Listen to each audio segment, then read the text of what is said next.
London में पढ़ने वाले छात्रों के बीच से ये सवाल निकल कर आए, कम से कम रेप के आरोपियों को लेकर कार्रवाई तो शुरू होनी चाहिए। जरा इस रिपोर्ट को देखिए। प्रधानमंत्री मोदी लंदन में हैं, लेकिन कठुआ और उन्नाव की घटना के बाद महिलाओं की सुरक्षा को लेकर देश में जो चिंता उभरी वो लंदन में भी है और प्रधानमंत्री का पीछा छोड़ नहीं रही। स्क्रीन पर देखिए ये वही लेटर जो लंदन में पढ़ने वाले छात्र और छात्र संघों ने प्रधानमंत्री को लिखा। ये सवाल पूछते हुए कि रेप जैसी घटना को रोकने के लिए प्रधानमंत्री मोदी के पास उपाय क्या है।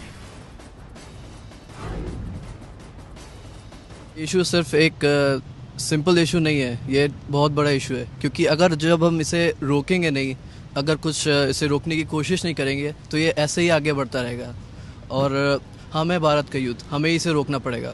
तो हमने प्रधानमंत्री से, प्राइम मिनिस्टर से ये उन्हें लेटर लिखा है कि इसे कैसे रोका जाए, एटलीस्ट वो कुछ स्टेप करें। मेरे हिसाब से हमें इसे एक पॉलिटिकल इशू नहीं बनाना चाहिए। It's a sensitive issue right now. हम जब तक पॉलिटिकल पार्टीज को ब्लेम करते रहेंगे, we won't be able to get the gist of what is happening here. तो ब्रिटेन में the National Indian Students and Alumni Union ने कुल 19 भारतीय छात्र संगठनों को इकट्ठा किया। सब ने मिलकर खत के जरिए प्रधानमंत्री मोदी से इस गंभीर मुद्दे पर जवाब भी मांगा और कहा भी कि आप तो एक्स्ट्रा ऑर्डिनरी कदम उठाते हैं, तो फिर अब उठाते क्यों नहीं? क्योंकि अगर कुछ बदला होता तो हम आज बैठ के ये डिबेट ना कर रहे होते। क्योंकि अगर कुछ बदला होता तो हमें इस तरह से एक ओपन क्वेश्चन ना पूछना पड़ता। बिकॉज़ द थिंग इज, देखो, rape is a global problem. Rape पूरी दुनिया में होता है, इंडिया में भी होता है और हर जगह होता है। लेकिन हमारी कंट्री में हमारा राइट बनता है ये जानने का कि हम क्या एक्शन लेंगे। वी होप कि वो इस क्वेश्चन का जवाब दें, क्योंकि अगर वो इस क्वेश्चन का जवाब नहीं देते हैं तो that will not be a good thing. मतलब ये संवेदनशील मुद्दा देश से बाहर के भारतीयों की संवेदनाओं को भी झकझकोर रहा है। वो देश के भीतर की हर स्थिति पर पैनी नजर बनाए हुए हैं, जिन्हें सत्ता संभालने के बाद से ही मोदी खूब तवज्जो देते रहे, यानी एनआरआई।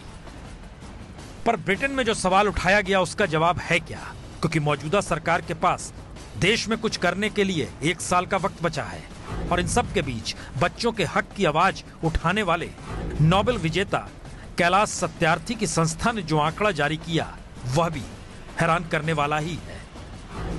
बीते 3 बरस में दिल्ली में बच्चों के खिलाफ यौन उत्पीड़न के मामले में 34% की बढ़ोतरी हो गई। पॉक्सो एक्ट के तहत दर्ज कुल मुकदमों में पीड़िता को न्याय पाने में 13 बरस का वक्त लग सकता है। और ये आंकड़े सिर्फ राजधानी दिल्ली के, जहां प्रधानमंत्री भी रहते हैं, उनका दफ्तर भी चलता है और उन्हीं की सरकार के मातहत दिल्ली पुलिस भी है। तो बढ़ती रेप की घटनाओं को लेकर देश में जो चिंता है उससे न सिर्फ ब्रिटेन के भारतीय छात्रों को परेशान कर दिया, बल्कि अमेरिका के बड़े अखबार न्यूयॉर्क टाइम्स ने भी अपने लेख में इन्हीं वजहों से प्रधानमंत्री मोदी को 2019 के लिए चेतावनी तक दे डाली।